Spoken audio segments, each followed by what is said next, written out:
Hello viewers, ఎలా ఉన్నారు? మీరందరూ ఆనందంగా ఉండాలి అని మనస్ఫూర్తిగా కోరుకుంటూ welcome back to our channel. నేను మీ ఆంధ్ర అమ్మాయిని. ఇవాళ వీడియోలో మన వియర్స్ అందరికీ వరలక్ష్మి వ్రతం రోజున వాయినాన్ని ఎలా ఇవ్వాలి, చిన్నపిల్లలు వచ్చినప్పుడు ఎలా, పూర్వ సువాసనలు వచ్చినప్పుడు ఎలా, ఏ సమయంలో వాయినం ఇస్తే మంచిది అనే విషయాలన్నిటి గురించి ఇవాళ వీడియోలో మన వియర్స్ అందరికీ క్లీన్ అండ్ క్లియర్గా ఎక్స్ప్లెయిన్ చేద్దాం అనుకుంటున్నాను. ఈ వీడియో చాలా చిన్నగా ఉంది, అందుకే వీడియోని ఎక్కడ స్కిప్ చేయకుండా ఎండ్ వరకు చూడాలి అని ప్రతి ఒక్కరిని కోరుకుంటున్నాను. ఈ వీడియో మీకు కనుక నచ్చితే తప్పకుండా లైక్ చేయండి, షేర్ చేయండి, సబ్స్క్రైబ్ చేయండి. ఈ వీడియోలో మీకు ఎటువంటి సందేహాలు ఉన్నా కానీ కింద కామెంట్ సెక్షన్లో కామెంట్ చేయండి. తప్పకుండా మీ ప్రతి ఒక్క కామెంట్కు నేను రిప్లై ఇస్తాను. ఇంటికి వచ్చిన ముత్తైదువులను సాక్షాత్తు అమ్మవారి స్వరూపంగా భావించి మనము తాంబూలాన్ని అయితే ఇవ్వాలి. ముందుగా అయితే పసుపును 2 విధాలుగా కలుపుకోండి. ఒక గిన్నెలో గట్టిగా పసుపును కలుపుకోండి, ఒక గిన్నెలో కాళ్ళకు పోయటానికి పసుపును అయితే కలుపుకోండి. ఈ రెండింటిని పసుపుతోటి సిద్ధం చేసుకునేసి ఇంటికి వచ్చిన ముత్తైదుకు మొదటిగా పసుపును పుయ్యండి. ఆ తర్వాత చక్కగా కుంకుమ బొట్టును పెట్టేసి గంధంలో కొంచెం నీటిని చేర్చి ముత్తైదులకు పెట్టండి. ముద్దగా కలిపి పెట్టుకున్న పసుపును ఇస్తే వాళ్ళు పుస్తల తాడుకు తెల్లని దారం కానీ పసుపు దారం ఉంటుంది కదా, ఆ దారానికి పసుపును అయితే పూసుకోవాలి. తాంబూలం ఇవ్వటానికి ఒక ప్లేట్ను సిద్ధం చేసుకోండి.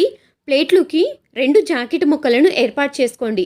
చాలామంది ఒక జాకెట్ ముక్కను ఏర్పాటు చేసుకుంటూ ఉంటారు, కానీ మీకు స్తోమత ఉండి వీలు కుదిరినట్టయితే 2 జాకెట్ ముక్కలను ఏర్పాటు చేసుకోండి. మీకు స్తోమత లేదు అనుకుంటే జాకెట్ ముక్కను కూడా స్కిప్ చేసి మీరు ఇక్కడ నేను చూపిస్తున్న ఐటమ్స్ అన్నిటినీ ఏర్పాటు చేసుకునేసి తాంబూలం అనేది ఇవ్వచ్చు. తమలపాకులు 2 తమలపాకులను తీసుకునేసి తమలపాకు తొనలు ఉంటాయి కదా, ఆ తొనలను తీసేసి తమలపాకులను మన సైడు ఉంచి తమలపాకులను సిద్ధం చేసుకోవాలి. 2 ఒక్కలు, 2 ఖర్జూరాలు, 2 అరటి పండ్లను కూడా ఏర్పాటు చేసుకోవాలి. అరటి పండు యొక్క తొనలు కూడా మన సైడు ఉండేటట్లే చూసుకోవాలి. ఇప్పుడే కాదు, ఎప్పుడు మనం తాంబూలం ఇచ్చినా కానీ అరటి పండు తొనలు అలానే తమలపాకు తొనలు మన సైడు ఉండేటట్లు చూసుకోవాలి.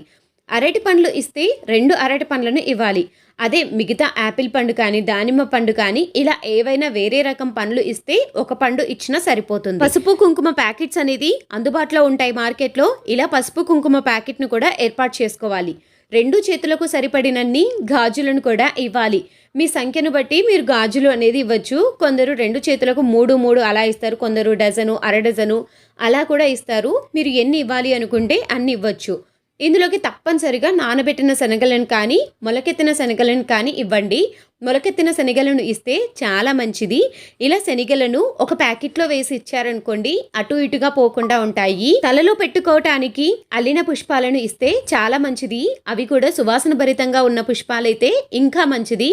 అమ్మకు సువాసన భరితం అంటే ఎంతో ప్రీతికరం కదా, అలానే ఇంటికి వచ్చిన ముత్తైదులకు కూడా అలానే సువాసన భరితమైన పువ్వులు ఇస్తే చాలా మంచిది.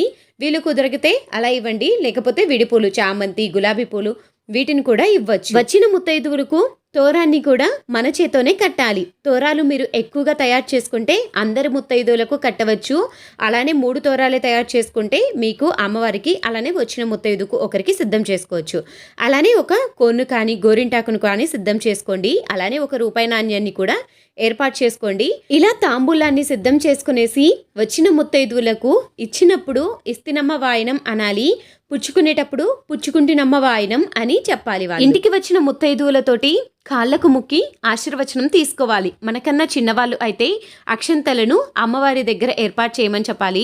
అలానే మనకన్నా పెద్దవాళ్ళు అయితే తప్పనిసరిగా కాళ్ళకు ముక్కి ఆశీర్వచనం తీసుకోవాలి. ఇచ్చేటప్పుడు ఎవరైనా చిన్నపిల్లలు వస్తే వారికి కూడా ఆకు, వక్క, పండ్లను ఇవ్వాలి. పూర్వ సువాసనలు వస్తే వారికి కూడా పండ్లను అలానే స్వీట్ను ఇచ్చి వారి నోటిని కూడా తీపి చెయ్యాలి. వాయనం అనేది వ్రతం మొత్తం పూర్తి అయిపోయిన తర్వాత ఉదయం సమయంలో కానీ సాయంత్రం సమయంలో కానీ వ్రతం పూర్తయిపోయిన తర్వాత ఎప్పుడైనా ఇవ్వవచ్చు. వాయనంలో ఎవరికైనా చీరను కానీ గిఫ్ట్స్ కానీ ఇవ్వాలి అని అనుకుంటే వాయనంలో గిఫ్ట్స్ ను, చీరను కూడా పెట్టి ఏర్పాటు చేసుకోవచ్చు. వరలక్ష్మి వ్రతం రోజున వాయనాన్ని ఏ విధంగా ఇవ్వాలి అనే విషయాన్ని ఇవాల్టి వీడియోలో మన వియర్స్ అందరికీ క్లీన్ అండ్ క్లియర్ గా ఎక్స్ప్లెయిన్ చేశాను అనుకుంటున్నాను.